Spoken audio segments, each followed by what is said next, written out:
Assalamualaikum warahmatullahi wabarakatuh. Di video kali ini akan dijelaskan materi tentang hadis sahih dan hasan kelas 11 semester 1. Sebelumnya, perkenalkan nama saya Sulma Mamdudah dengan teman saya Fahmi Yahya Kusuma. Baik, yang pertama adalah hadis sahih. 1. Pengertian hadis sahih. Secara bahasa, sahih diartikan sehat, merupakan lawan dari sakim yang berarti sakit atau lemah. Sedangkan menurut istilah, para ulama mendefinisikan hadis sahih sebagai berikut. Al-haditsul ladzi tasala sanaduhu binaqlil adli dhabiti an mithlihi min ghairi syudzin wala ilatin qadihatin.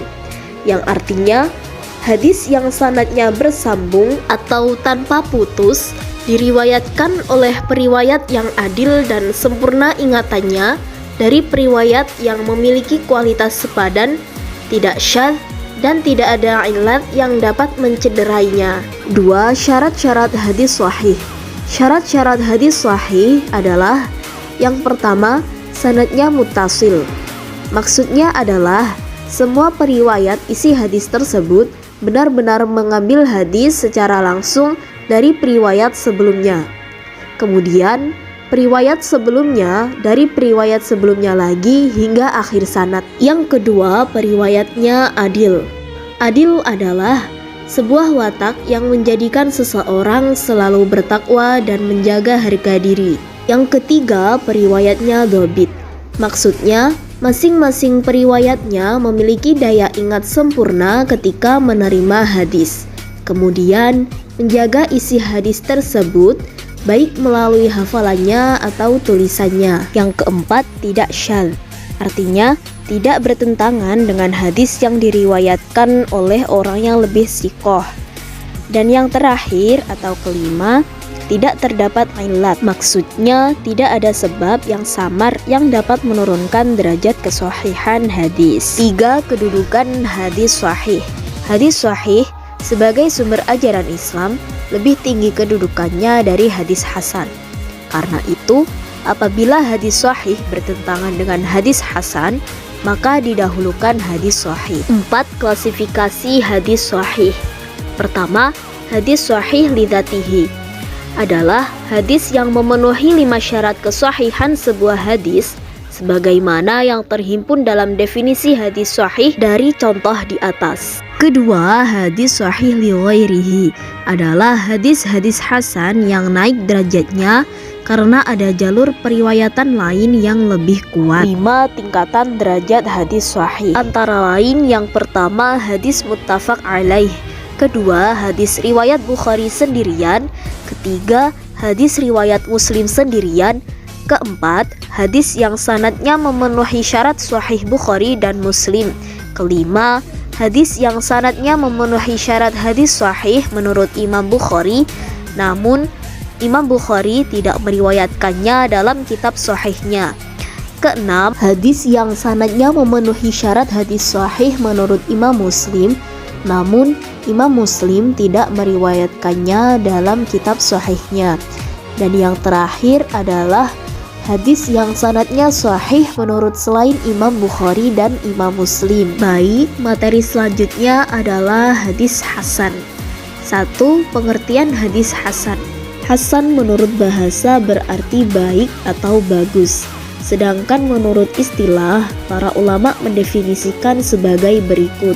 Al-haditsul ladzi tasala sanaduhu binaqlil adli alladzi qalla dhabtuhu an darajatis sahihi wa khala min syudzin wa illatin.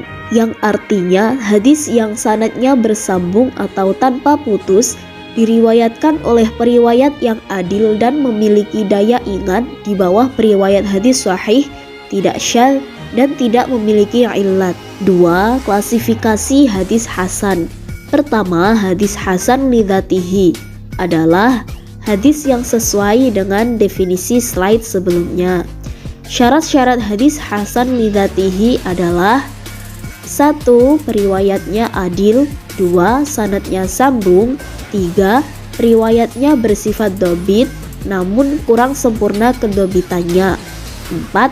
Tidak bertentangan dengan hadis yang diriwayatkan oleh rijal yang lebih siqah. Dan yang terakhir, tidak ada cacat yang samar yang menyebabkan turunnya derajat hadis.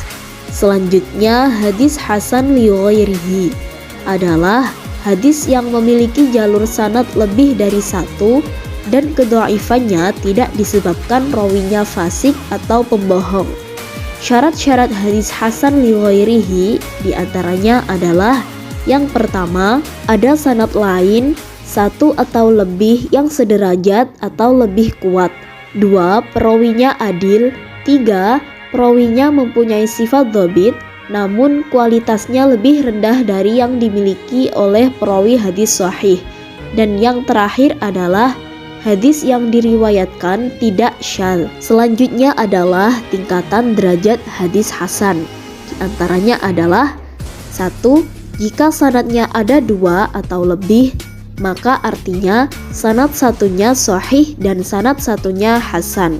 Kedua, jika hanya satu sanadnya, maka artinya sahih menurut satu kaum dan hasan menurut kaum yang lain. 4. Kedudukan hadis hasan.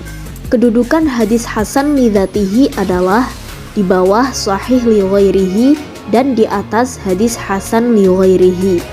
Maka hadis hasan dapat dijadikan sebagai hujjah dan wajib diamalkan. Akan tetapi apabila bertentangan dengan hadis sahih, maka yang dimenangkan hadis sahih. Nah, itu tadi adalah penjelasan materi tentang hadis sahih dan hadis hasan. Sekian dari kami, terima kasih. Wassalamualaikum warahmatullahi wabarakatuh.